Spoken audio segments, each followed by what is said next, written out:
7 Extraordinary African Kingdoms from Ancient Times to Centuries Ago. There's much more to ancient Africa than Egypt. Many modern histories tend to focus on ancient kingdoms and empires around the Mediterranean and in the Fertile Crescent. But Western versions of history tend to overlook the many significant kingdoms in Africa. Here are 7 of the most notable African kingdoms and empires, who had complex cities, trade routes, riches, and cultures. 1. The Mali Empire. I think the fact that such a large and powerful polity has been left out of history books for so long is rather shameful, Sirio Konostane, an archaeologist at the SPANI-SH National Research Council, CSIC, told Live Science. Such a vast empire seems to have been ruled as a confederation of territories, each with a different relationship to the empire. Some were practically independent, but others were ruled by appointed governors, she said.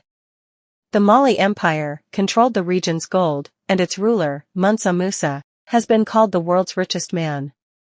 This is based on the trip to Cairo, in 1324, during his pilgrimage to Mecca, where he brought so much gold, he devalued the price of gold for almost 2 decades, Konostane said.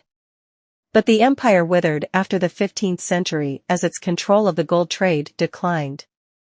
Although little known today, the Kingdom of Aksum was one of the most powerful kingdoms in the ancient world.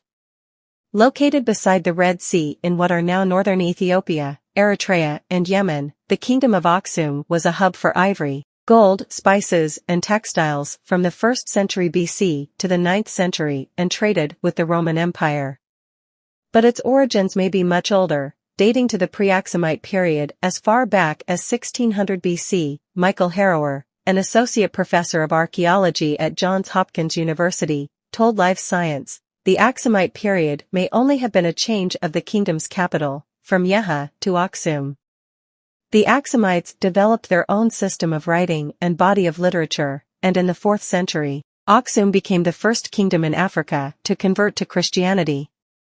Just why it did so isn't certain, Harrower said, but the traditional story is that the Aksumite king Ezana was converted by a Greek-speaking youth from Tyre named Fermentius, who had been shipwrecked on the coast.